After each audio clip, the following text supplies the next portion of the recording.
Gracias y paz, mis hermanos.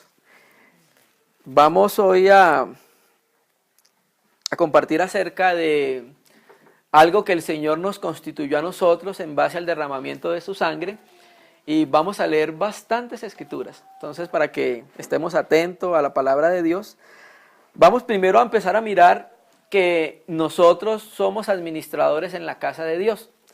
Y como administradores en la casa de Dios, Dios nos demanda algo a nosotros. ¿Qué? Que los administradores, 1 Corintios 4, sean hallados fieles. Entonces vamos a mirar por las escrituras algunos ejemplos de algunos hermanos, de acuerdo a lo que dice la palabra, o para seguirlos, imitarlos, o para no seguirlos y no imitarlos. Entonces vamos primero a 1 Timoteo 3:14 para ubicarnos en un lugar. ¿Cuál? En que nosotros estamos en medio de la casa de Dios, que nosotros estamos en la casa de Dios. Y como vamos a tomar unos pasajes del Antiguo Testamento, vamos a tener una referencia de Israel como la casa de Dios.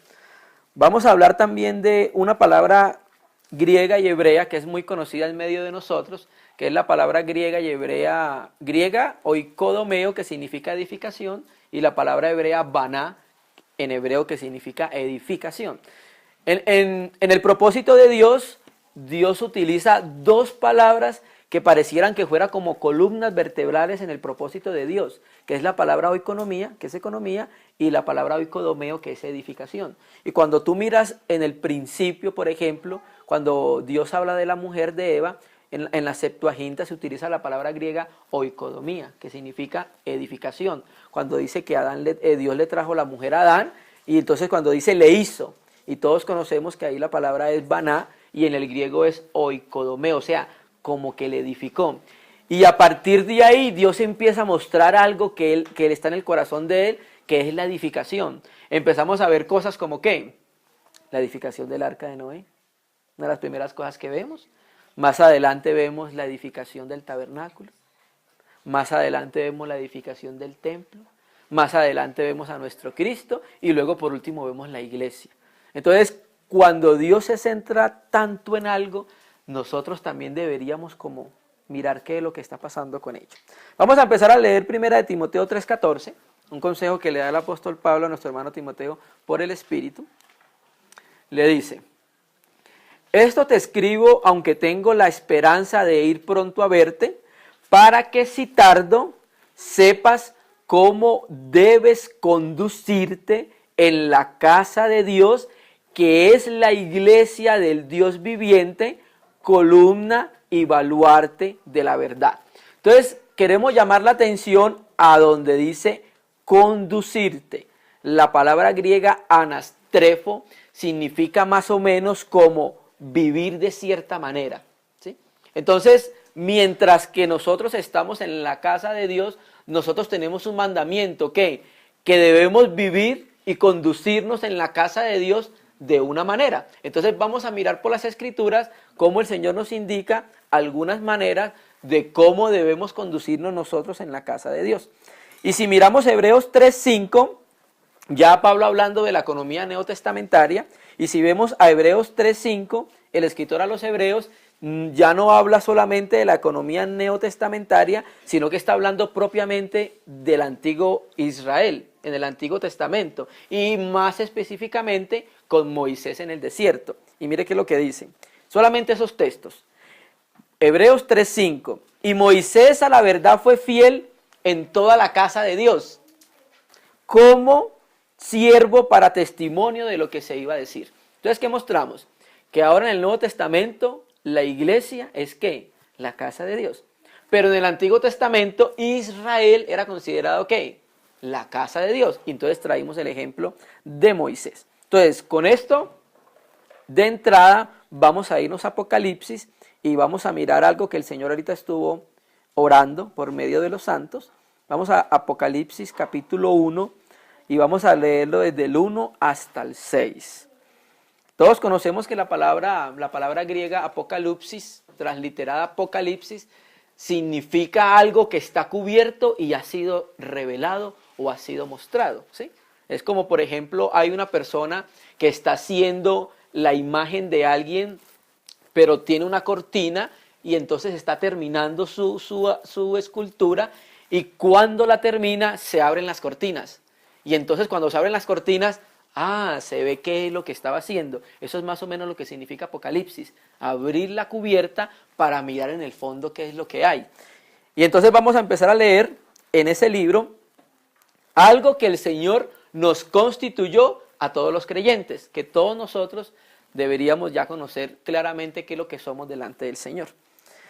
Capítulo 1, verso 1. La revelación de Jesucristo que Dios le dio para manifestar a su siervo las cosas que deben suceder pronto, y las declaró enviándola por medio de su ángel a su siervo Juan, que ha dado testimonio de la palabra de Dios y del testimonio de Jesucristo y de todas las cosas que ha visto.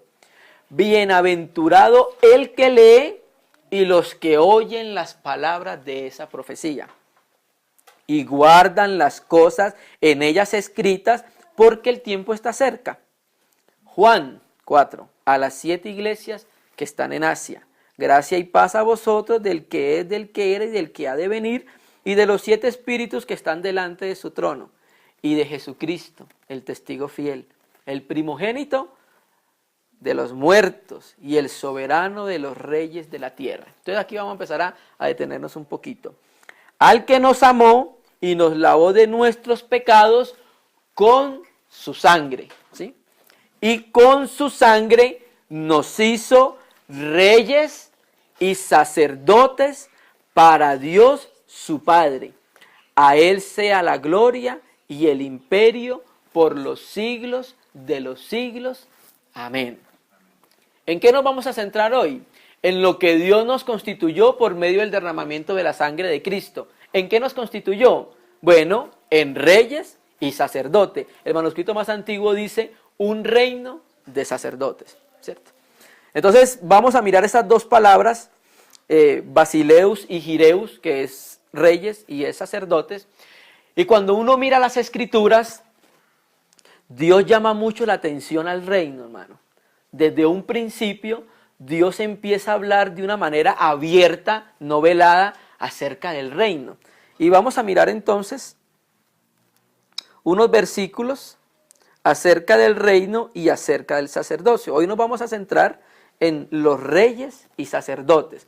Entonces nosotros como reyes y sacerdotes debemos conducirnos en la casa de Dios. Por eso Dios desde un principio, cuando tú empiezas a mirar Levítico sobre todo, empiezas a mirar todo ese tipo de leyes relacionadas con los sacerdotes, relacionadas con los levitas, y tú miras un libro completo como es Levítico, pero después tú más adelante miras que el Espíritu Santo también se gasta Samuel, Primera de Reyes, Segunda de Reyes, primer libro de Crónicas, segundo libro de Crónicas, para hablarnos de los reyes. Entonces, cuando Dios llama tanto la atención a algo, nosotros también deberíamos como centrarnos en aquello que Dios está llamando la atención. Vamos entonces a hablar acerca de los reyes y sacerdotes. ¿Cómo debemos conducirnos nosotros como reyes y sacerdotes en la casa de Dios? Vamos a leer un texto en Éxodo 19:5, que todos lo hemos conocido y todos lo hemos escuchado. Lo que Dios quería en su corazón. La escritura dice que de la abundancia del corazón habla la boca. Y cuando Dios habla, ¿qué pasa? Pues se deja ver lo que hay en ¿dónde? En su corazón. Entonces Dios nos reveló allá en Éxodo 19:5 lo que había en su corazón, que entonces finalmente se cumple con la iglesia en lo que acabamos de leer, que por su sangre nos hizo ¿qué? Reyes y sacerdotes, o un reino de sacerdotes. Mira qué es lo que dice Éxodo 19:5. Ahora pues, si dieres oído a mi voz y guardares mi pacto, vosotros seréis mi especial tesoro sobre todos los pueblos, porque mía es toda la tierra. Verso 6. Y vosotros me seréis un reino de sacerdotes y gente santa. Estas son las palabras que dirás a los hijos de Israel. Entonces, cuando nosotros miramos ya el Antiguo Testamento, vemos la intención de Dios, que Dios quería y siempre ha querido en su corazón tener una nación santa, que sean ¿qué? reyes y sacerdotes. O sea, Dios siempre ha querido tener una nación de reino de sacerdotes. Y específicamente lo que vamos a hablar hoy es del milenio. Es del milenio. Porque vamos a mirar entonces unos ejemplos de algunos hermanos y entonces luego vamos a echarle una mirada al milenio y cómo se relaciona con nosotros el reino de sacerdotes con el milenio. Entonces vamos a mirar unos aspectos. Había algo, el sacerdote o el sumo sacerdote tenía una particularidad, era que ungido. Hoy el Señor estuvo hablando en medio de la oración acerca de la unción. Entonces el rey también tenía una particularidad, ¿cuál era? Que era ungido. Si tú miras el caso de Saúl, el caso de David, todos ellos fueron ungidos. Pero si tú miras el caso de Aarón también y de sus hijos, también habla de que ellos eran ¿qué? Los sacerdotes ungidos. Entonces vamos a leer un texto en relación con eso. Primera de Juan 2:27 y luego vamos a empezar a desarrollarlo relacionado con el reino y el sacerdocio. Sabemos que este es un tema muy conocido entre los hermanos, lo que vamos a hacer es confirmar la fe de los hermanos. En primer libro de Juan 2:27, mire qué es lo que dice. Primer libro de Juan 2:27 dice: pero la unción que vosotros recibiste de él permanece en vosotros, y no tenéis necesidad que nadie os enseñe, así como la unción misma os enseña todas las cosas, y es verdadera y no es mentira, según ella os ha enseñado, permaneced en él. ¿Qué quisimos mostrar con este texto? Que nosotros fuimos ungidos. ¿Cuándo? Cuando creímos que Jesús es el Cristo, el Hijo del Dios viviente.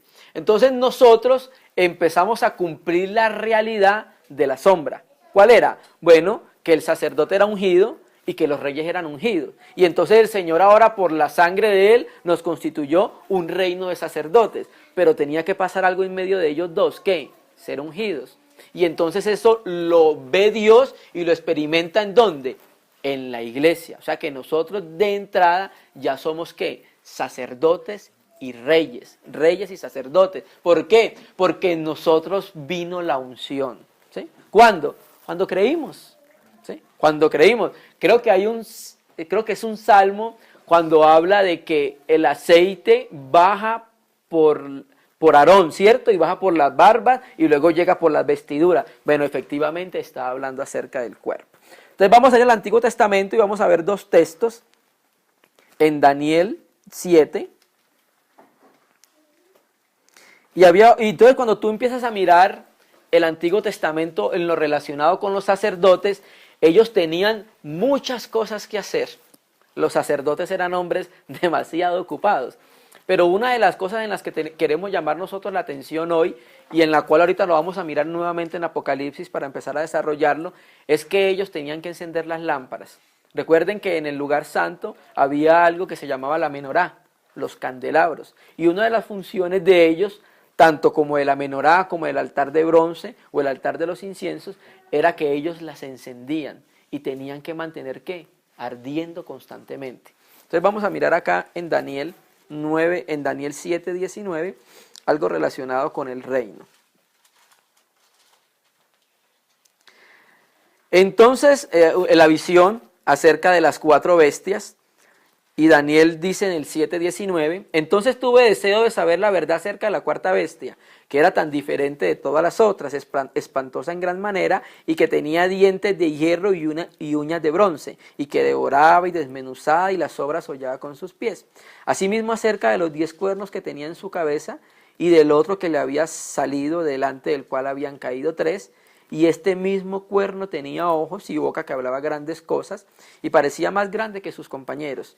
Y veía yo que este cuerno hacía guerra contra los santos y los vencía, hasta que vino el anciano de días y se le dio el juicio a los santos del Altísimo, y llegó el tiempo y los santos recibieron ¿qué? El reino. Y si tú saltas al 7:26, pero se sentará el juez y le quitarán su dominio para que sea destruido y arruinado hasta el fin, y que el reino y el dominio y la majestad de los reinos debajo de todo el cielo sea dado al pueblo de los santos del Altísimo, cuyo reino es reino eterno, y todos los dominios le servirán y obedecerán. Amén, hermanos. Entonces, ¿qué estamos viendo ahí? Que Dios habla mucho acerca del reino. ¿Y a quién dice que le va a dar el reino? Bueno, a los santos del Altísimo. Pero entonces es donde entramos a la parte que venimos hablando acerca del milenio, ¿sí? Dios quiere darle el reino a los santos, pero entonces nosotros en nuestra calidad de reyes y sacerdotes, que esperemos que reinemos en el milenio con el Señor, en ese trayecto, mientras nosotros llegamos al milenio pueden suceder ciertas cosas y vamos a tratar de mirar estas ciertas cosas para que de pronto no caigamos nosotros en un tal grado de desobediencia. Apocalipsis 26, los hermanos que se reúnen con nosotros saben que leemos bastantes versículos y vamos a leer bastantes versículos. Apocalipsis 26, siguiendo lo mismo del reino entregado a los santos del Altísimo, el Espíritu vuelve nuevamente a recalcar algo.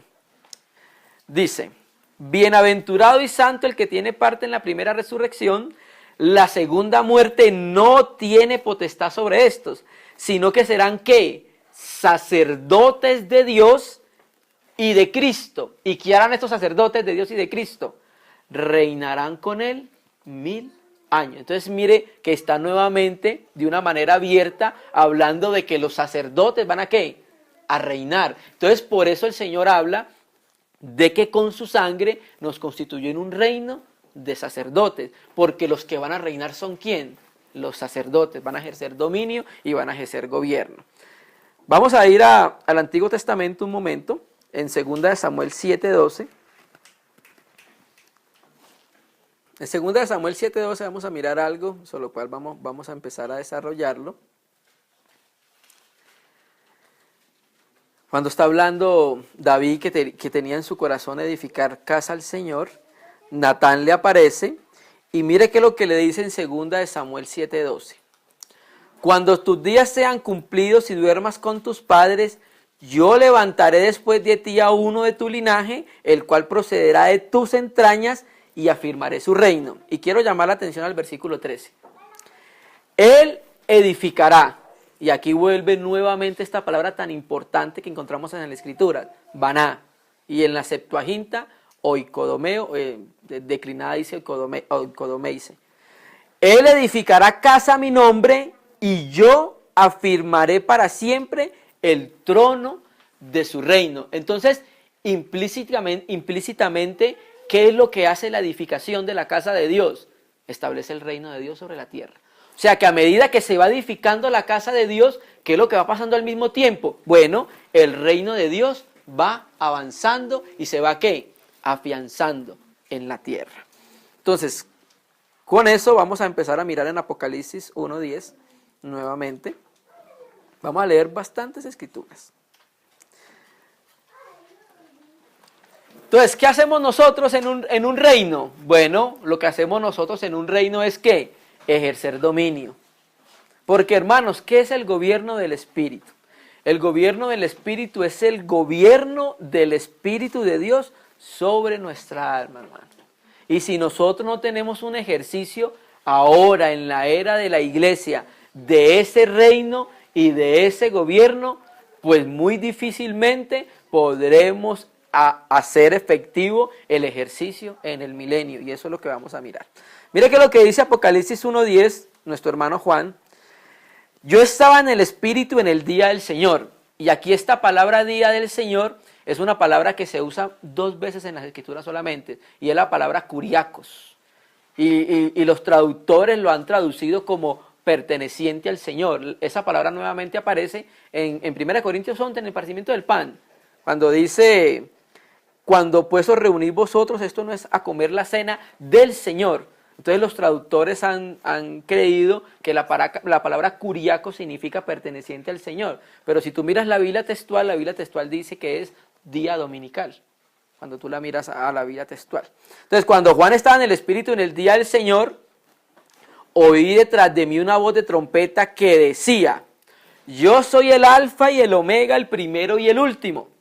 Los manuscritos más antiguos no dicen eso. Los manuscritos más antiguos solamente dice que decía, escribe en un libro lo que ves y envíalo a las 7 iglesias que están en Éfeso, ¿Cuál? A Éfeso, a Esmirna, a Pérgamo, a Tiatira, a Sardis, a la Odisea y a Filadelfia. Ustedes saben que cada nombre de estas iglesias tiene un significado. Cuando tú miras, por ejemplo, Pérgamo, hace referencia a gamos, que es matrimonio, y per es como una palabra hiper, muy. Entonces pareciera que dijera que fuera muy casado o un matrimonio fuerte. Entonces todo hemos leído acerca de la historia de la vida de la iglesia, de lo que esto significa, pero no vamos a centrarnos en eso. Lo que queremos mostrar es que hay una iglesia por ciudad. Y el Señor en Apocalipsis va a empezar a dar instrucciones a cada una de esas iglesias. Es como, por ejemplo, en el libro de Primera de Corintios. Tú miras que Primera de Corintios, el apóstol Pablo, hay como unos 12 o 13 problemas. Y cada capítulo, Pablo empieza por el Espíritu a tratar ese problema. Por ejemplo, había problema de división. Y entonces, ¿qué hace Pablo por el Espíritu? Empieza a decir a todos los santificados en Cristo Jesús, en cualquier parte del mundo, que han invocado el nombre del Señor. Estamos parafraseando. Hubo un problema también con los hermanos que estaban teniendo contiendas entre sí y llevándolos a la gente del mundo cuando la podían arreglar entre ellos. Había un problema con la cobertura. Entonces Pablo, cada capítulo empieza a escribir para tratar el problema. Y cuando tú miras Apocalipsis, cada una de esas iglesias tenía un problema en particular. Y entonces el Señor en ese problema particular, Él se revela de una manera para poder suplir la necesidad que está teniendo la localidad en ese momento. Vamos a mirarlo un momentico. Vamos a poner un ejemplo. Leamos Apocalipsis 2:18. Y recuerde que vamos en el versículo 11 del 1. Vamos a Apocalipsis 2:18 y miramos. Mire qué es lo que dice. Escribe al ángel de la iglesia en Tiatira. Entonces mire cómo se presenta. El Hijo de Dios, el que tiene ojos como llama de fuego y pies semejantes al bronce bruñido. ¿Cómo se presentó? El que tiene ojos como llama de fuego y sus pies son semejantes al bronce bruñido. Entonces dice, yo conozco tus obras, tu amor y fe y servicio y paciencia, y que tus obras postreras son más que las primeras, pero tengo unas pocas cosas contra ti, que toleras que esa mujer Jezabel, que se dice profetiza, enseña y seduzca a mis siervos a fornicar y a comer cosas sacrificadas a los ídolos. Y le he dado tiempo para que se arrepienta, pero no quiere arrepentirse de su fornicación. 22. He aquí yo la arrojo en cama y en gran tribulación a los que con ella adulteran, si no se arrepienten de las obras de ellas, y a sus hijos heriré de muerte. ¿Qué es eso? El que hace juicio. Por eso se presentó con los pies como de bronce bruñido. El bronce hace referencia al juicio. Entonces está diciendo que el Hijo de Dios pasó por el juicio y Él tiene la facultad para juzgar. Entonces le está diciendo a la iglesia que si no se arrepiente, ¿qué va a hacer Él? Va a hacer un juicio en la iglesia. Pero sigue diciendo, y todas las iglesias sabrán que yo soy el que escudriña, ¿qué? La mente y el corazón. Ahí la palabra mente es la palabra griega nefros, de donde viene los riñones. Pero entonces es una manera para decir que escudriña lo más profundo. ¿A qué significa entonces ese que escudriña la mente y el corazón? El que tiene ojos como llama de fuego. ¿Qué? Que todas las cosas están desnudas ante sus ojos y por eso lo escudriña todo. Entonces mire cómo se presenta el Señor. De acuerdo a lo que está viviendo la iglesia, se presenta Él para suplir la necesidad. Pues vamos entonces a Apocalipsis 1, íbamos en el 10, ¿cierto? En el 11. Una voz que decía, listo. Versículo 12. Entonces cuando escuchó la voz que le dijo que escribiera a Juan, él se volvió para ver la voz que hablaba conmigo, y cuando se volvió pasó algo. Vi 7 candeleros de oro. Y en medio, o sea, en mexos, la palabra mexos significa que está en la mitad. Es como el Apocalipsis 7, quiero que dice el cordero que está en medio del trono. Bueno, esa palabra es la que se utiliza ahí, mexos, en el medio. Y en medio de los 7 candeleros, a uno semejante al Hijo del Hombre, vestido de una ropa que llegaba hasta los pies, ceñido por el pecho con un cinto de oro. Entonces, ¿qué estamos queriendo decir? Que el candelero tiene una particularidad. Ya sabemos nosotros que el candelero es ¿qué? Una iglesia. Y tiene una particularidad el candelero. ¿Cuál? Que en medio del candelero hay alguien que se está moviendo. ¿Quién? El Hijo de Dios. Vamos a poner un ejemplo. Ustedes recuerdan en Lucas cuando estaban los hermanos reunidos por miedo de los judíos, Lucas 24 terminando, y entonces dice que el Señor Jesús se apareció en medio de ellos, ¿recuerdan? Y entonces unos se espantaron porque pensaron que era un espíritu. Y entonces él le dijo, no, mire, mire, tengo carne, tengo huesos, un espíritu no tiene carne y huesos. ¿Qué estamos queriendo decir con esto? Que el Señor está en medio de nosotros. Si Él quisiera en estos momentos hacerse visible, pues lo haría como lo hizo con los discípulos. Porque la Escritura dice que en 2 o 3 reunidos en su nombre, ahí está Él en medio, ¿cierto? Entonces, lo que el Señor está mostrando era que Juan, Él le dijo a Juan que escribiera, pero cuando voltea y mira, ve que en medio de los candeleros, en medio de las iglesias, hay uno que se está moviendo. ¿Quién? El Hijo de Dios, ¿cierto? Y entonces le dice, ve 7 candeleros de oro, y cuando bajamos nosotros a Apocalipsis 1:20, Él le va a explicar qué significan esos candeleros de oro. Si saltas un momento al 1:20 dice, el misterio de las 7 estrellas que ha visto en mi diestra y de los 7 candeleros de oro, 2 puntos. Las 7 iglesias son los ángeles de las 7 iglesias y los 7 candeleros que has visto son ¿qué? Las 7 iglesias. Como sabemos que Apocalipsis es la culminación de la revelación del propósito y del plan de Dios, cuando nosotros le damos una pasada al Antiguo Testamento, nosotros estamos viendo cosas como ¿qué? ¿Dónde aparece el candelero? Bueno, en el tabernáculo de reunión, Dios se empieza a mostrar y le dice a Moisés, harás, y le dice de que tiene que ser ¿de qué? De oro puro. Y entonces cuando nosotros miramos el templo de Salomón, nuevamente vemos otra vez esta figura del candelero, y también era ¿de qué? De oro puro, ¿cierto? Y nuevamente nosotros en Zacarías volvemos nuevamente a ver ¿qué? El candelero. ¿Y es de qué? De oro puro. Entonces, ¿qué está queriendo decir el Señor? Que la iglesia iba a tener algo de oro. Aleluya. Que iba a tener una naturaleza divina. De a Dios lo estaba revelando desde antiguo, ¿cierto? Pero entonces el candelero tiene una particularidad. ¿Cuál? Que con Moisés encontramos el principio del candelero, que era moldeado ¿a qué? Ese es el principio del candelero, que era moldeado a martillo con la palabra de Dios, ¿cierto?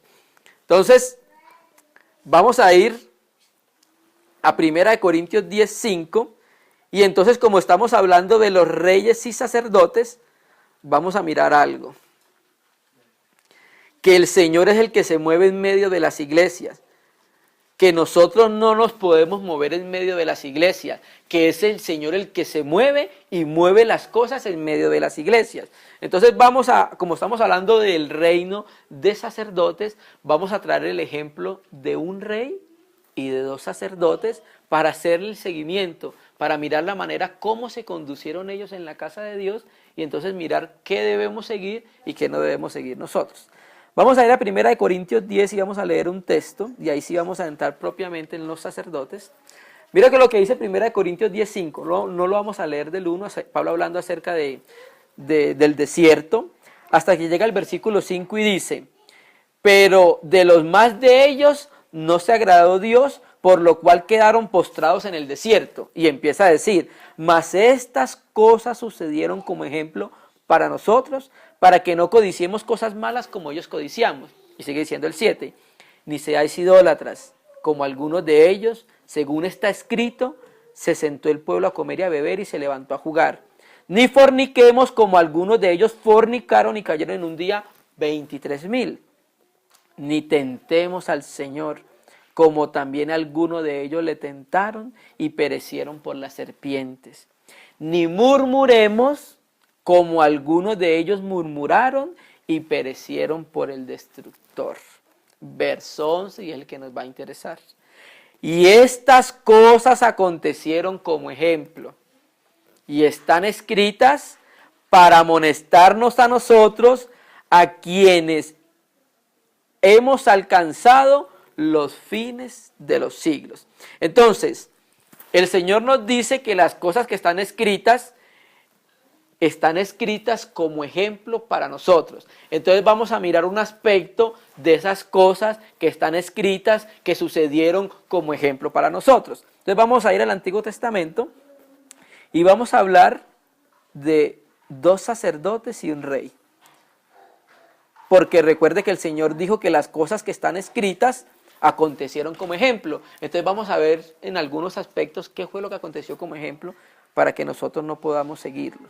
o qué aconteció como ejemplo para que nosotros podamos seguir. Recuerda que estamos hablando de los reyes y los sacerdotes, que en la casa de Dios hay una administración, que hay un conducirse en la casa de Dios, que hay un vivir en la casa de Dios. Entonces vamos a mirar por las Escrituras algunos ejemplos de algunas personas de cómo se conducieron en la casa de Dios.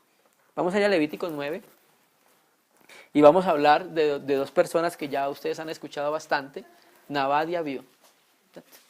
Pero entonces queremos ver el capítulo 9:23 y queremos mirar cómo termina todo antes de que Nabad y Abiú pasen por lo que pasaron.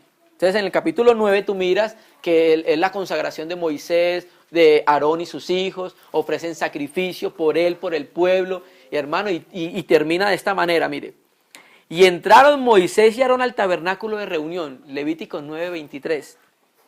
Y salieron y bendijeron al pueblo, y la gloria de Yahvé se apareció a todo el pueblo. Y salió fuego de delante de Yahvé, y consumió el holocausto con las grosuras sobre el altar. Y aquí es muy importante que nosotros tengamos pendiente esto. Este es el altar de bronce, donde Dios inició el fuego al consumir la ofrenda. Y viéndolo todo el pueblo, alabaron y se postraron sobre su rostro. Entonces el capítulo 9 termina en una gloria, hermano, cuando Dios está aceptando lo que están haciendo y donde Dios está consumiendo el sacrificio, el holocausto, y donde Dios mismo es el que inicia el fuego. O sea, que quiere decir que todo es basado en la obra de Cristo, ¿cierto? Porque el altar hace referencia ¿a qué? A la cruz del Señor, porque ahí donde se consumió el Cordero de Dios, ¿cierto? Y entonces con esa gloria, como termina el 9:23, empieza el capítulo 10 y dice: Nabad y Abiú, hijos de Aarón, tomaron cada uno su incensario, estamos hablando de sacerdotes, y pusieron en ellos fuego, sobre el cual pusieron incienso, y ofrecieron delante de Yahvé fuego extraño que él nunca les mandó. Y la palabra extraño ahí, la palabra hebrea sur, que significa como desviarse. Entonces, ¿qué pasó con ellos? Aquí hay muchas cosas que nosotros debemos aprender como administradores y como sacerdotes en la casa de Dios. Que nosotros tenemos que hacer las cosas que Dios inicia. Que las cosas que nosotros iniciamos en la casa de Dios no tienen valor delante del Señor. Y aparte son desagradables ante los ojos de Dios. ¿Qué pasó? Bueno, el fuego lo inició Dios en el altar de los inciensos. Y pareciera que ellos tomaron fuego de donde Dios no lo había iniciado, ¿cierto? Aparte ellos usurparon el sacerdocio de su padre. Hermano, esto es algo bien práctico porque en lo que ellos incurrieron, nosotros lo tenemos como ejemplo para no incurrir. Hermano, es que servir en la casa de Dios no es cualquier cosa, hermano. Es una de las cosas más delicadas que nosotros tenemos al ministrar al Señor. Y nosotros debemos tener mucho cuidado cuando estamos sirviendo en la casa de Dios. Hermano, eso sucedió en el Antiguo Testamento. Hermano, ¿tú recuerdas qué fue lo que pasó con Ananías y Zafira? Y no estamos hablando del Antiguo Testamento. Es una de las cosas más serias en la que nosotros estamos. Ahora, hermano, si a Nabad y Abiú lo hubieran hecho por ignorancia, pues, hermano, lo más probable es que se hubiera ofrecido un sacrificio por el hierro. Porque en el Antiguo Testamento existían dos tipos de pecado. ¿Cuál? El pecado por hierro, que era por ignorancia, pero existía un pecado que era por alevosía, que era por enfrentarse delante del Señor. ¿Y qué pasó con ellos entonces que no se ofreció sacrificio por el pecado? Versículo 2. Y salió fuego de delante de Yahvé y los quemó. La palabra hebrea, akal, ¿sabe qué significa? Comer. Eso es lo que significa. Ahí traduce que los quemó, pero es más bien como si los hubiera consumido. Y murieron de delante de Yahvé. Y cuando tú miras la palabra de delante de Yahvé y empiezas a buscar en los diccionarios que hablan acerca de eso, o las concordancias o los comentarios, casi todos llegan a una conclusión, que la palabra de delante de Yahvé es que quería decir que ellos habían ingresado al santo de los santos. Y era algo que no se le había dado a ellos, sino ¿a quién? Al sumo sacerdote. Amén, hermanos. Salió fuego de delante de Yahvé y los quemó. 3. Entonces dijo Moisés a Aarón, esto es lo que habló Yahvé diciendo: en los que a mí se acercaren, me santificaré. ¿Y quiénes se han acercado al Señor? Por su sangre, Él nos ha acercado a Él. Y por su sangre nos has hecho ¿qué? Reyes y sacerdotes. Entonces, en los que nos acercamos a Él hay algo, ¿qué? Santificarnos. Hay que santificar el nombre del Señor en el momento en que nosotros nos acercamos a Él. Y en presencia de todo el pueblo seré glorificado. Y Aarón cayó y llamó Moisés a Misael y a Elzafán, hijos de Uziel, tío de Aarón, y les dijo: acercaos, sacad vuestros hermanos de delante del santuario fuera del campamento. Y ellos se acercaron y los sacaron con sus túnicas fuera del campamento, como dijo Moisés. Hermano, ahí podemos ver que el fuego no era un fuego como el que conocemos nosotros. Porque si hubiera sido un fuego como el que conocemos nosotros, sus vestidos se hubieran consumido. Pero ahí ellos salieron con túnica y todo, con la ropa sacerdotal que ellos tenían, que era esplendorosa, con todo y ropa los sacaron. Quiere decir que fue un juicio del Señor y algo que los quemó en el interior. Es como por ejemplo la lepra de María. Tú miras, eso es creo que números 11, no recuerdo, 12. Y entonces miras que la lepra que fue en María fue un juicio de Dios. Porque cuando tú empiezas a mirar, dice que Aarón y María murmuraron en contra de Moisés. Y el texto hebreo da a entender que fue ella la que inició con la murmuración. Y entonces contagió a Aarón y entonces los dos murmuraron. Y entonces vino sobre ella, ¿qué? Juicio. Pero era una lepra que era juicio del Señor. Y entonces así vemos nosotros en el Antiguo Testamento ciertas enfermedades que eran juicio del Señor, hermano. ¿Por qué? Por querer actuar precipitadamente, por no esperar el tiempo del Señor. Mira, nosotros tenemos que seguir la nube. Para donde se mueve la nube, ahí vamos nosotros. Y entonces estos sacerdotes no esperaron el movimiento del Señor. Ellos mismos creían que podían, como eran sacerdotes, como somos sacerdotes, entonces creemos que tenemos facultades de hacer lo que nos da la gana en la casa de Dios. Y cuando hacemos eso, lo más probable es que haya juicio en nuestra casa, hermano. ¿Sí? Esto es una cosa delicada, hermano, porque estamos hablando de los asuntos de Dios. Esto es lo más santo que hay, hermanos. Versículo, ¿íbamos en el qué? 6. Entonces Moisés y Aarón y Eleazar e Itamar y sus hijos, entonces Moisés dijo a Aarón y a Eleazar y a Itamar y sus hijos: no descubrirás vuestras cabezas ni rasguéis vuestros vestidos en señal de duelo, para que no muráis ni se levante la ira sobre toda la congregación, pero vuestros hermanos, toda la casa de Israel, sí lamentará por el incendio que Yahvé ha hecho. Ni saldréis de la puerta del tabernáculo de reunión, porque moriréis, por cuanto el aceite de la unción de Yahvé está sobre vosotros. Y ellos hicieron conforme al dicho de Moisés. Y siguen ese mismo contexto porque no lo ha cambiado. Y Yahvé habló a Aarón diciendo: tú y tus hijos contigo no beberéis vino ni sidra cuando entres en el tabernáculo de reunión. ¿Para qué? Para que no muráis. O sea, ¿qué está dando a entender el mismo contexto? Que ellos entraron borrachos a ofrecer fuego delante del Señor, hermano. Y es una vergüenza, hermano. Ahora, podemos hablar de ser borrachos literalmente, pero también el mundo embriaga, hermano. El mundo tiene un vino y el mundo nos da a beber algo, hermano. Ustedes recuerdan el caso de Daniel, ¿se acuerdan? Que a ellos los cogió Nabucodonosor y los educó, y ellos, Daniel sobre todo, dice que él propuso en su corazón no contaminarse con la comida del rey, ni con el vino que bebía, ni con la comida que comía. Y ustedes cuando miran Babilonia, Babilonia tiene embriagado al mundo, hermano. Tú miras Apocalipsis, Apocalipsis ¿qué dice? Salid de en medio de ella, pueblo mío. Entonces, hermano, cuando nosotros vamos a servir al Señor, debemos tener mucho cuidado, hermano, de la manera como nosotros servimos en la casa de Dios. Porque mire todo esto que está pasando, que pasó con Nabal y Abiú. No solamente, mire cuántas faltas tuvieron en el servicio al Señor. Cogieron fuego de otro lado, hicieron algo que no debían hacerlo porque no eran sumos sacerdotes, entraron borrachos a la presencia del Señor. Entonces, ¿para qué? Para que no muráis. Estatuto perpetuo será para vuestras generaciones.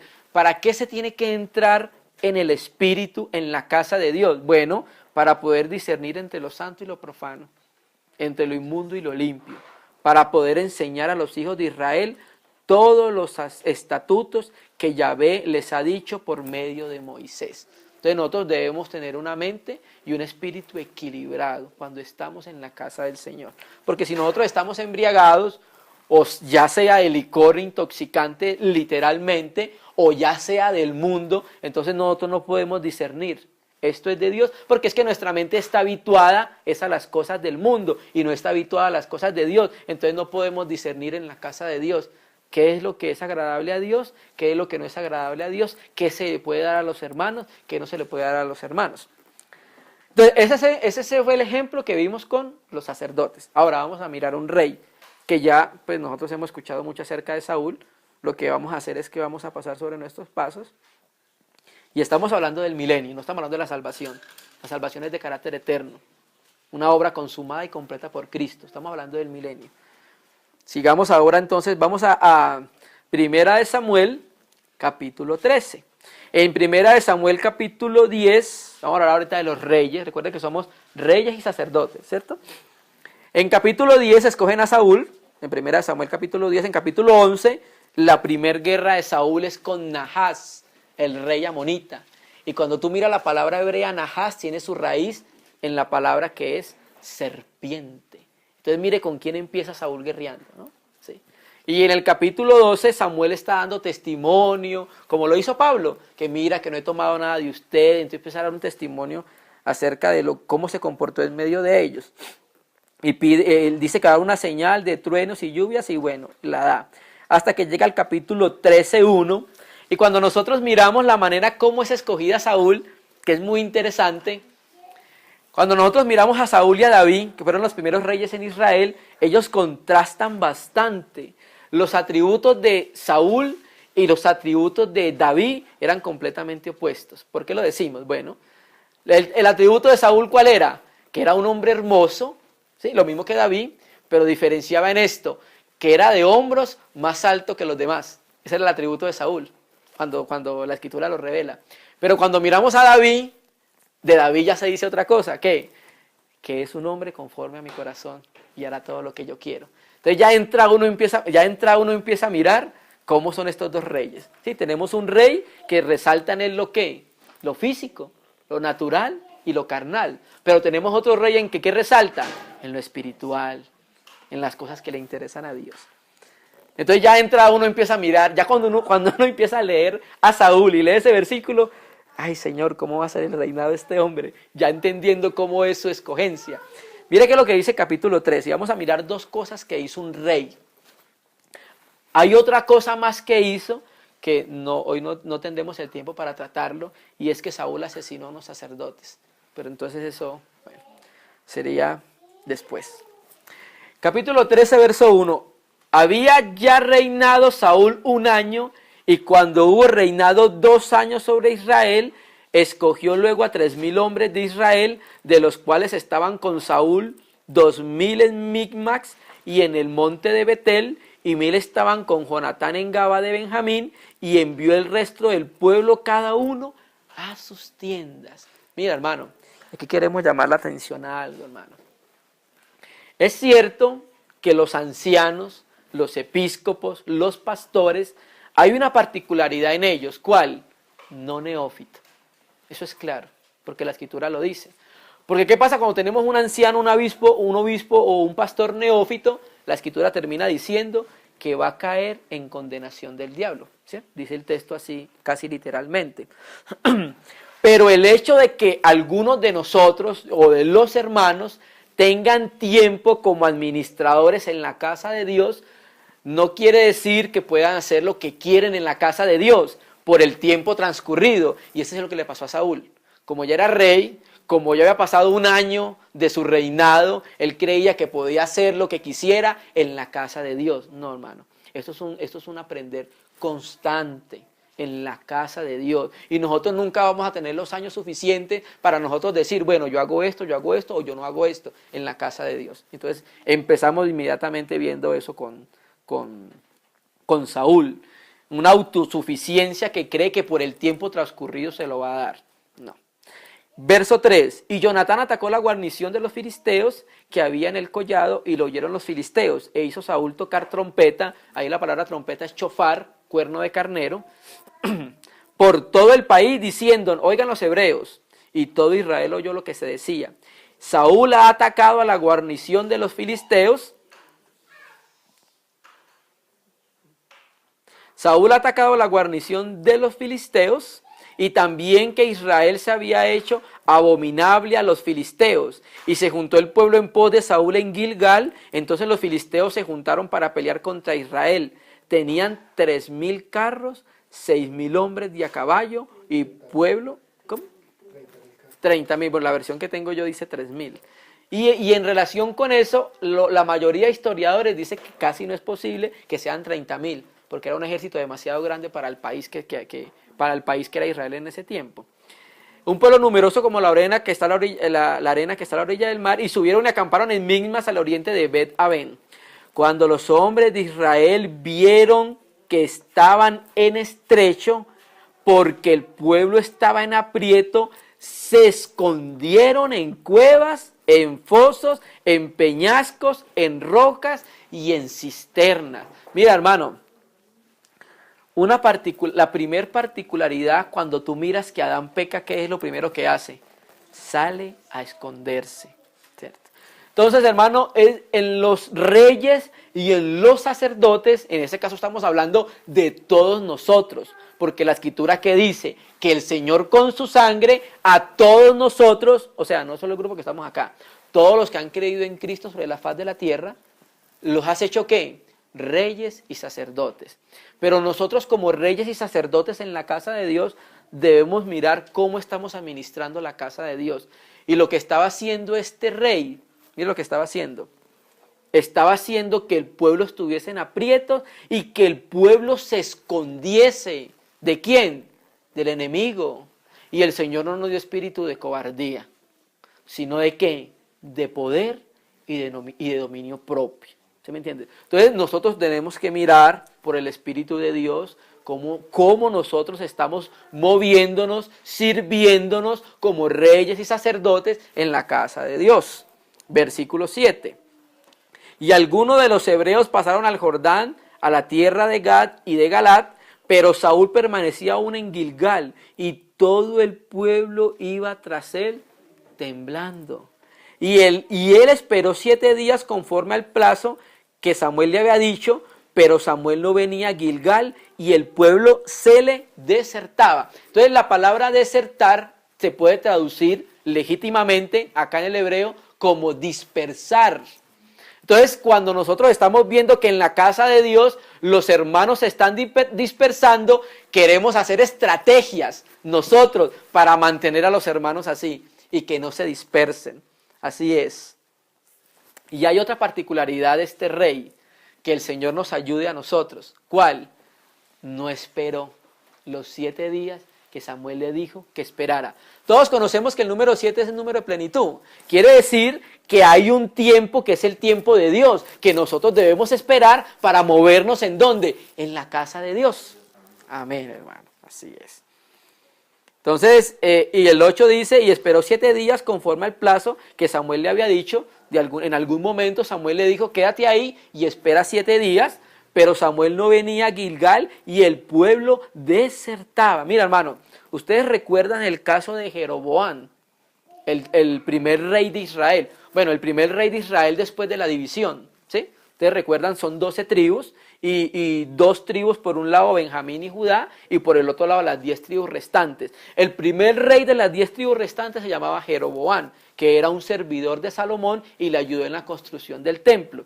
Bueno, este rey, cuando se colocó como rey en las 10 tribus de Israel, él tuvo un sentir y decía, bueno, estamos parafraseando, el templo está en Jerusalén y la gente regularmente se va a adorar ¿a dónde? Al templo, donde está la presencia del Señor.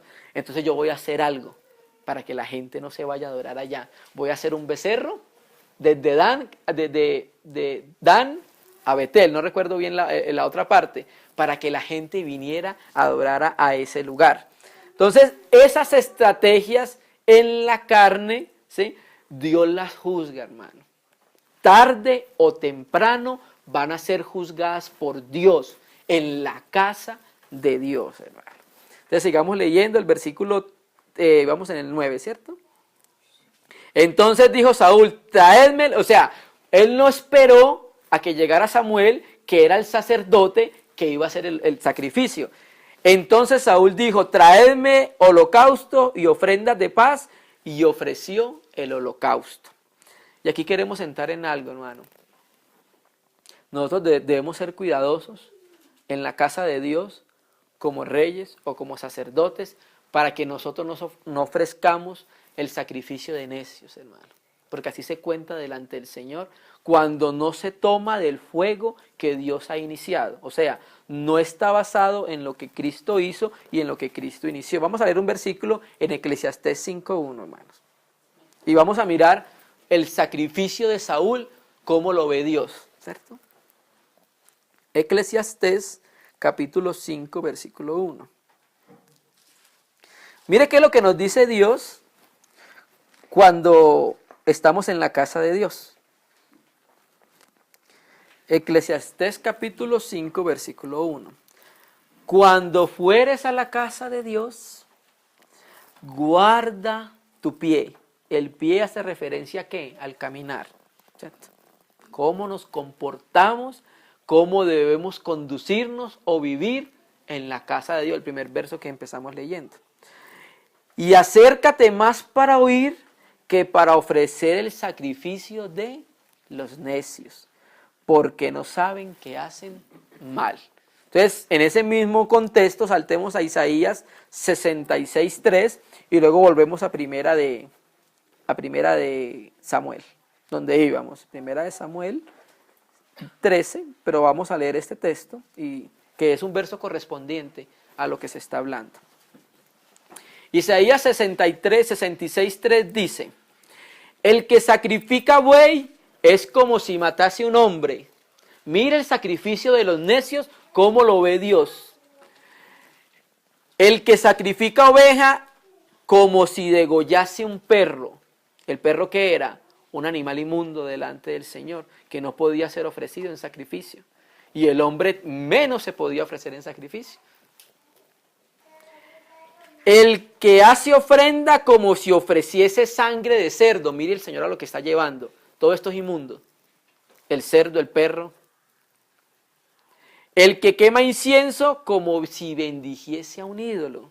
Porque escogieron sus propios caminos y su alma amó sus abominaciones. Entonces mire cuando nosotros ofrecemos sacrificio de necios delante de la casa de Dios, cómo lo ve Dios. Estamos escogiendo nuestros propios caminos y estamos escogiendo la manera de servir en la casa de Dios. Debemos tener cuidado nosotros, hermano.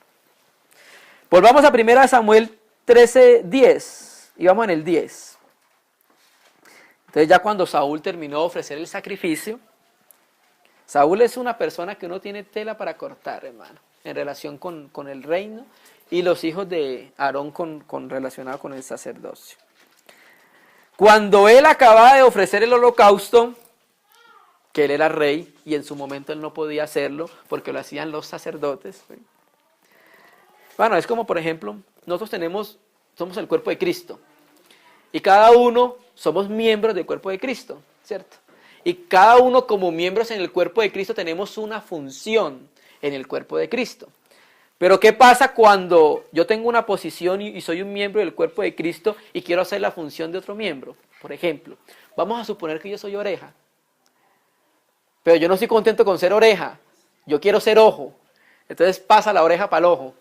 Entonces, ¿qué pasa con el ojo? Ya el ojo no ve. Y el cuerpo ya no ve, pero tampoco escucha, ¿cierto? Entonces, eso pasa, hermano, cuando tratamos de colocarnos en el lugar donde Dios no nos ha colocado. ¿Nos colocó como miembros del cuerpo? Sí. Cada uno de nosotros tiene una función y es miembro del cuerpo de Cristo. Pero cada uno debe, de acuerdo a la función del cuerpo, ministrar y servir como rey y como sacerdote en la casa de Dios. Entonces, eso fue lo que pasó con Saúl. Él ofreció sacrificios cuando él no tenía que hacerlo. He aquí Samuel que venía y salió a recibirle para saludarle. Entonces Samuel dijo, ¿qué has hecho? Y cuando tú miras en Génesis 3, cuando Dios le habla a la mujer, le dice, ¿qué has hecho? Y cuando Caín mata a su hermano, el Señor le dice, ¿qué has hecho? ¿Cierto? ¿Qué has hecho?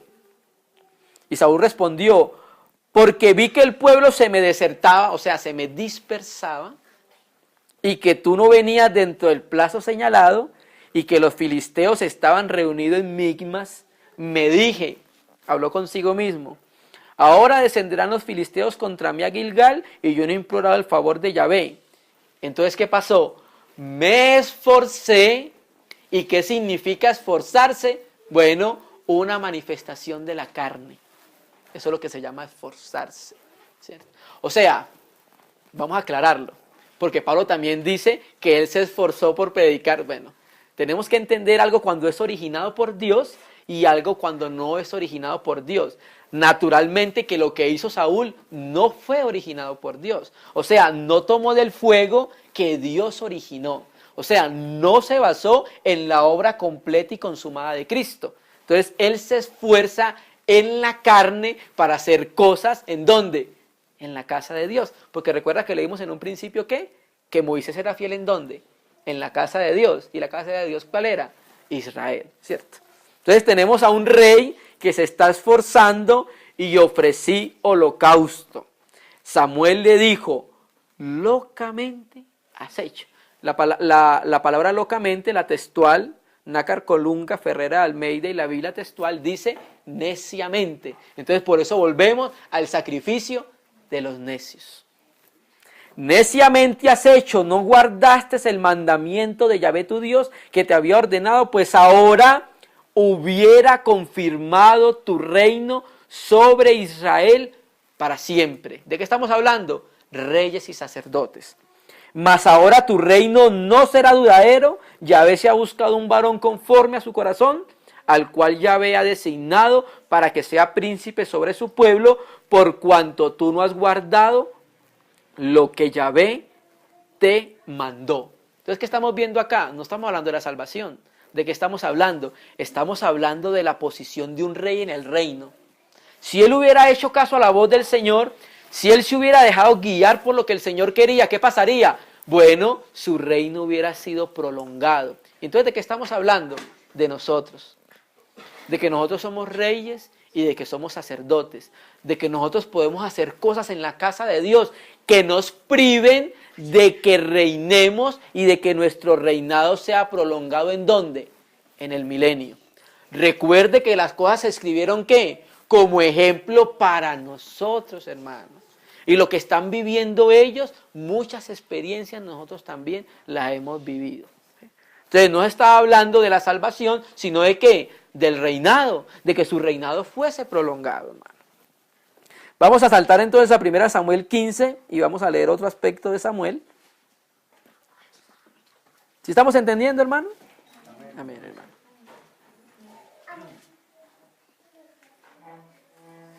Hermano, y cuando en nuestra ofrenda no está Cristo, eso no tiene valor.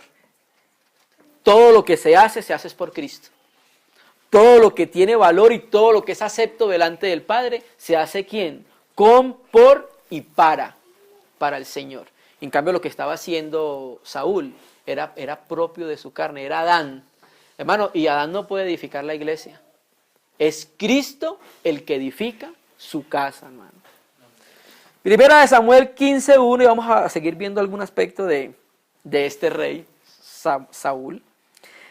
Después Samuel dijo a Saúl, ya aquí vamos ya a hablar otro episodio, Yahvé me envió para que te ungiese por rey sobre su pueblo Israel. Ahora pues está atento a las palabras de Yahvé. Mira, hermano, la edificación es conforme a revelación. ¿Y la revelación de qué? De su palabra. Nosotros no podemos edificar en la casa de Dios como nosotros nos imaginamos. Mira, hermano, cuando Noé va a edificar, ¿qué hace Dios? Bueno, vas a hacer un arca, pero vas a hacer esto. Tiene esta medida, tiene esta longitud, tiene esta altura y tiene esta anchura. Cuando Moisés iba a hacer el tabernáculo, le dijo, harás, tiene esta medida, tiene esta medida. Cuando Salomón lo iba a hacer, Dios le reveló a David el diseño y los planos de la casa de Dios. Entonces la revelación es conforme a ¿qué? Es conforme a revelación. ¿Sí? Después Samuel dijo a Saúl, Yahvé me envió para que te ungiese por rey sobre su pueblo Israel, ahora pues está atento a las palabras de Yahvé. Así ha dicho Yahvé de los ejércitos. O sea, estés atento a las palabras de Yahvé. Yo castigaré lo que hizo Amalek a Israel a oponerse en el camino cuando subía de Egipto. Ve pues y hiere a Amalek y destruye todo lo que tiene, no te apiades de él, mata a hombres, mujeres, niños y aún los de pecho, vacas, ovejas, camellos y asnos.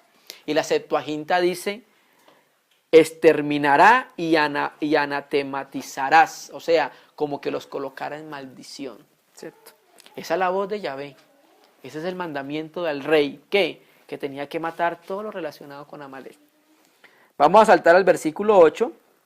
Saúl efectivamente fue a hacer lo que Dios le dijo, pero pasó algo. Tomó vivo a Agag, que era el rey de los amaselitas, ¿sí? Y en la palabra hebrea, el nombre de Agag significa como piso alto, como fortaleza. Hermano, y Amalek es una referencia a lo relacionado con la carne. Eso se relaciona cuando dice, haced pues morir lo terrenal en vosotros. Entonces Dios, al dar muerte a estas personas, Dios nos estaba enseñando a nosotros que todo lo viejo tiene que morir en experiencia. Estos días, el sábado hablábamos, nosotros somos reyes y sacerdotes en posición. ¿Sí? ¿Por qué? Porque la sangre de Cristo nos hizo a nosotros reyes y sacerdotes. Pero ¿qué pasa? Nosotros en el milenio podemos ejercer o tomar posesión en experiencia de ese reinado. O podemos o no tomar posesión de ese reinado. Entonces colocábamos un ejemplo. Por ejemplo, los hermanos colocan un ejemplo, el presidente de Colombia. El presidente de Colombia, tú sabes que hay unas votaciones y es elegido como presidente, pero él inmediatamente no es presidente, o sea, en posesión. En posición sí es, pero ¿cuándo se posesiona? Cuando sale el presidente saliente. Es lo mismo nosotros. Nosotros, el caso de David Saúl, que es bien particular. Dios ungió como rey a Saúl, ¿cierto? Pero en un tiempo después, ungió ¿a quién? A David como rey. Los dos eran rey, ¿cierto que sí? Legítimamente eran rey. Y es más, David fue ungido con un cuerno, que significa autoridad y poder. Y los dos eran legítimamente rey. Pero ¿qué pasaba?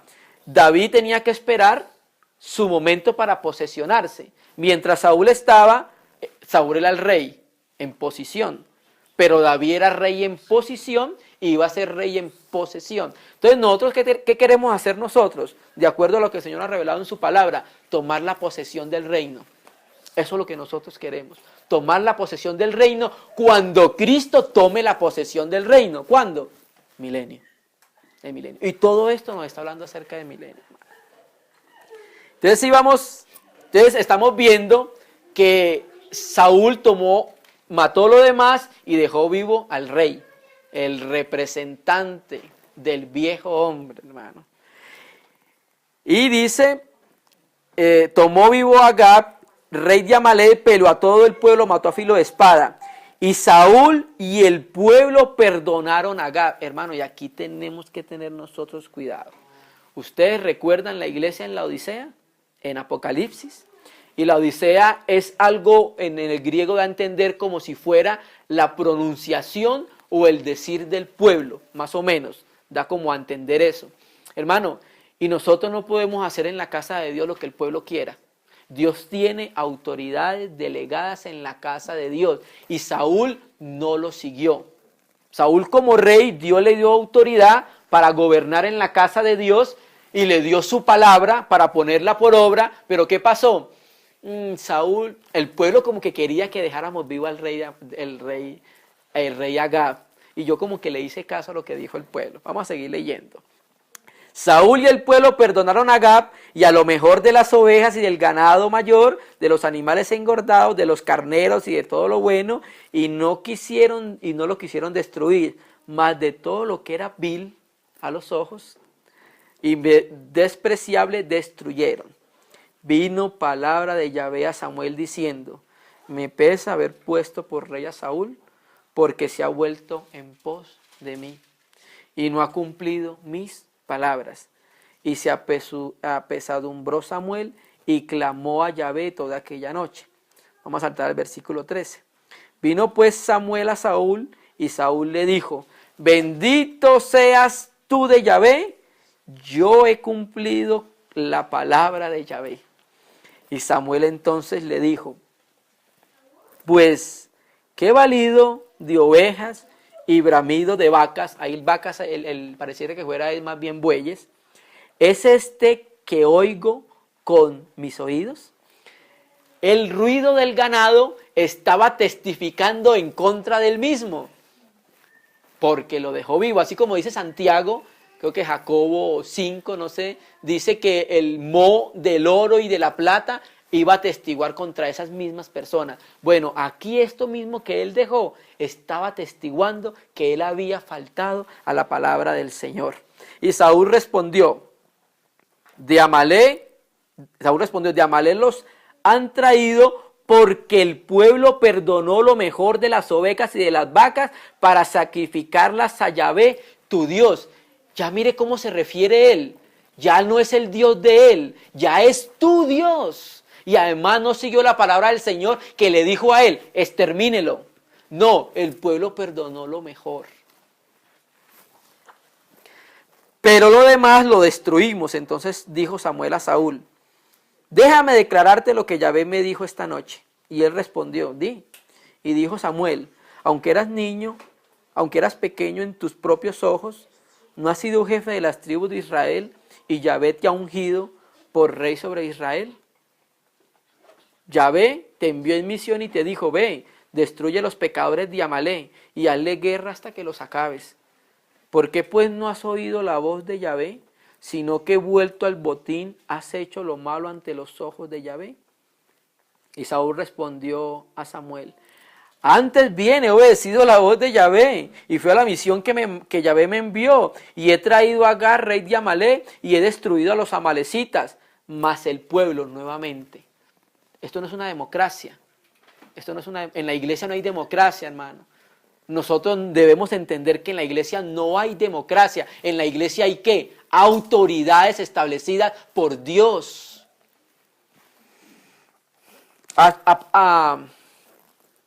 Pablo le dice a Timoteo: por esta causa te dejé en Creta. ¿Para qué? ¿Para qué lo dejó? Porque hay unas cosas que están muy deficientes y te dejo para que lo corrijas. Y también te dejo ¿para qué? Para que establezcas ancianos en cada ciudad.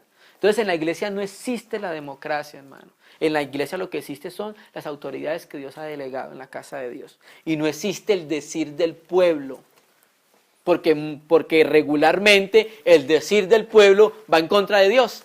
Dios mandó al rey: elimine a Amalek. Pero el pueblo decía: no, las ovejas y los bueyes están buenos, vamos a dejarlo, ¿cierto? Entonces esa es la manera como no debemos conducirnos en la casa de Dios, como no debemos vivir y movernos en la casa de Dios.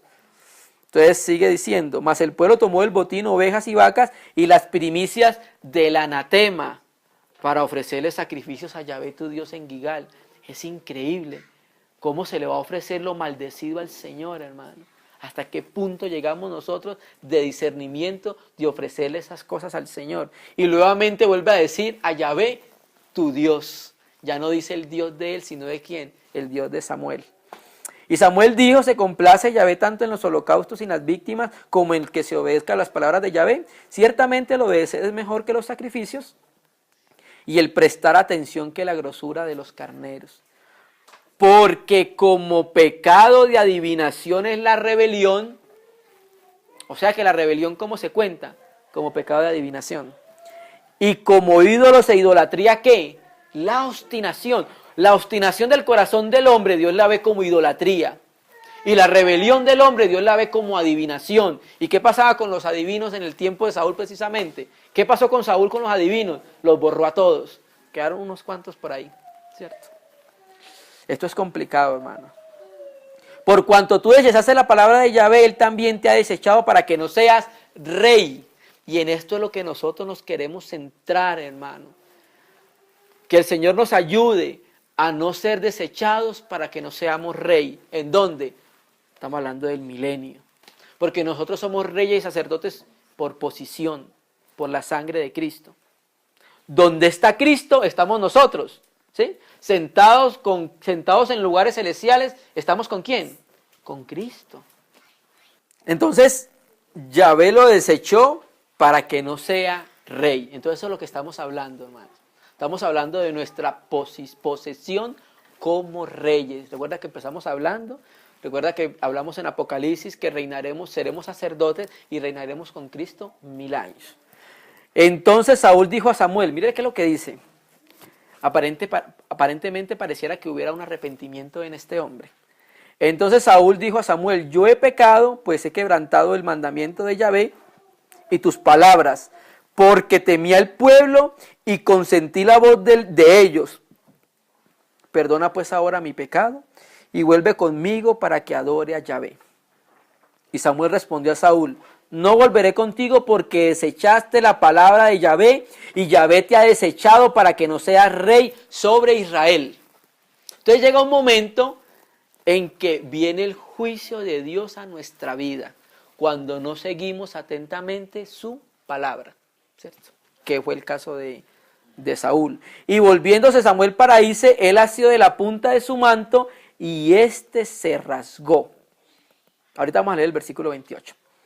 Más adelante, cuando nosotros seguimos leyendo, vemos que Samuel efectivamente cogió a Agar y hizo el juicio que Dios mandó que hiciera. Vamos, entonces seguimos leyendo en el versículo 28. Sí, en el versículo 28. Dios quiere que tú reines con Él en el milenio. Dios quiere que tú reines con Él en el milenio. Dios quiere que tú reines con Él en el milenio. Dios quiere que los santos reinen con Él en el milenio. Hermano, pero si tú no quieres, Dios se levanta otra persona que sí quiera, hermano. Y ese es el caso de Saúl. El 28 dice, entonces Samuel le dijo, Yahvé ha rasgado hoy de ti el reino y lo ha dado a un prójimo mejor que tú. ¿Quién era? David. Hermano, si tú no quieres, el Señor dijo claramente, hermano, si alguien quiere seguir en pos de mí, niéguese a sí mismo. O sea, Dios no te obliga. Ahora que tú eres libre de seguirlo a Él, Él te dice, si quieres seguir en pos de mí, pues puedes hacerlo. Pues tienes que negarte. Pero si tú no quieres, el Señor se levantará otro y otra que sí quiera reinar con Él en el milenio. Y entonces, ese es el caso del rey. Ahora, vamos a el caso de Elí. ¿Ustedes recuerdan el caso de Elí? El sacerdote, el que era ciego. Dios le habló un juicio a Samuel mismo cuando era pequeño, y entonces él se lo da a Elí. Y entonces vamos a leer en 1 Samuel 2:35 solamente ese versículo, porque estamos viendo reyes y sacerdotes. Y ya vamos terminando, hermanos. Entonces a Saúl le dijo, que si tú no quieres reinar con el Señor, pues el Señor se levantará otro que sí quiera reinar con él. Y hermano, y créame que hay hermanos y hermanas que quieren reinar con el Señor. Y a Elí le dice lo mismo. Mira que lo que dice 1 Samuel 2:35. Como Elí prefirió tener en más estima a sus hijos, ¿cierto? Prefirió a sus hijos que al Señor. Entonces el Señor le dice, yo me suscitaré un sacerdote fiel que haga conforme a mi corazón y a mi alma, y yo le edificaré casa firme y andará delante de mi ungido todos los días. Entonces, nosotros somos reyes y sacerdotes. Si alguno de nosotros, como rey y sacerdote, no quiere reinar con Cristo, pues Dios se levantará uno que sí quiera, como rey. Y como sacerdote, si tú no quieres ejercer el ministerio, presentar a Dios ante los hombres y los hombres ante Dios, pues Dios se levantará uno que sí quiera servirle. Vamos a terminar con Apocalipsis 5 y Primera de Pedro 2 para terminar. Apocalipsis 5, y vamos a leer algo de esto mismo, reyes y sacerdotes. Apocalipsis 5, versículo 6, vamos a leer del 6. Hay muchos más versículos, pero mire lo que dice Juan en la visión celestial del capítulo 5. Y miré, y he aquí en medio del trono y de los 4 seres vivientes, y en medio de los ancianos estaba en pie un cordero como inmolado, o sea, como recién inmolado, que tenía 7 cuernos y 7 ojos, los cuales son los 7 espíritus de Dios enviados por toda la tierra. Y vino y tomó el libro de la mano derecha o de la diestra del que estaba sentado en el trono, y cuando hubo tomado el libro, ¿quiénes? Los 4 seres vivientes y los 24 ancianos se postraron delante del Cordero. Tenían arpas y copas llenas de oro de incienso, que son las oraciones de los santos. ¿Y qué decían estos seres vivientes y los 24 ancianos? Cantaban un cántico nuevo diciendo, digno eres de tomar el libro y de abrir sus sellos, porque tú fuiste inmolado, y con tu sangre nos has redimido para Dios de todo linaje y lengua y pueblo y nación, y nos has hecho para nuestro Dios reyes y sacerdotes, y reinaremos sobre la tierra. Todos conocemos que ahí debe haber una corrección. Los que están cantando son los 24 ancianos y los seres vivientes, y ellos dicen, el versículo 10, nos has redimido, y ahí no es nos has, porque los seres vivientes no fueron redimidos, ¿cierto? Y también dice, y nos has hecho, ahí es los has, o sea, ¿a quién? A gente de toda tribu, lengua, pueblo y nación. Los has hecho para nuestro Dios reyes y sacerdotes, y reinaremos, ¿dónde? Sobre la tierra. Entonces, el reinado de Saúl, ¿por qué fue cortado? ¿Cierto? Porque no siguió atentamente la voz de Yahvé. El sacerdocio de Nabal y Abiú, ¿por qué no fue prolongado? Porque no siguieron atentamente la voz de Yahvé. Y quisieron hacer como reyes y sacerdotes lo que ellos querían en la casa de Dios. Terminemos con 1 de Pedro 2:9, hermano. Pedro, hablando del sacerdocio, de la casa espiritual, llega al versículo 9. Y mire qué es lo que dice para que podamos terminar. Esto dice el Espíritu Santo de los santos sobre la tierra. Mas vosotros sois linaje escogido. Por eso el Señor tiene que renovar nuestra manera de pensar. Mire lo que somos nosotros delante del Señor. Hermano, nosotros tenemos la mejor posición que pueda tener cualquier hombre delante, primero porque estamos en Cristo, pero mire, aparte de estar en Cristo, el Señor lo que hace de nosotros. ¿Somos qué? Un linaje escogido. ¿Sí? Eso habla como de realeza. Real sacerdocio, ahí basileis, rey. Real sacerdocio, y ahí la palabra sacerdocio no es regularmente la palabra que se utiliza, que es hireus, que es sacerdocio. La palabra es ireteuma, que significa cuerpo de sacerdotes o fraternidad de sacerdotes. Y entonces sigue diciendo, mas vosotros sois linaje escogido, real sacerdocio, nación santa. O sea, la naturaleza de la nación, ¿cuál es? Santa. O sea, tenemos la naturaleza de nuestro Padre. ¿Para qué somos real sacerdocio, linaje escogido y somos nación santa? Somos pueblo adquirido por Dios. Entonces volvemos al primer verso que leímos, que Él con su sangre nos hizo ¿qué? Reyes y sacerdotes. ¿Cómo nos adquirió Él? Con su sangre. Entonces, ¿para qué somos real sacerdocio, nación santa, linaje escogido y pueblo adquirido por Dios? Mire, ¿para qué somos nosotros eso? Para que anunciemos. O sea, el griego va a entender como si proclamáramos a los 4 vientos. ¿Qué? Las virtudes de aquel que nos llamó de las tinieblas a la luz admirable. O sea, o a su luz maravillosa, dice el griego. Entonces, lo que Dios nos constituyó en lo que estamos leyendo es para que nosotros podamos reflejarle, podamos expresarle lo que Dios mismo es. ¿Qué? Bueno, nosotros antes estábamos en tinieblas, en oscuridad y en muerte. Entonces, ¿qué reflejábamos? Bueno, reflejábamos el reino de las tinieblas en toda su expresión. Pero el Señor hizo un trabajo con nosotros en base a lo que hizo Cristo y nos sacó y nos puso ahora ¿dónde? En un reino de luz.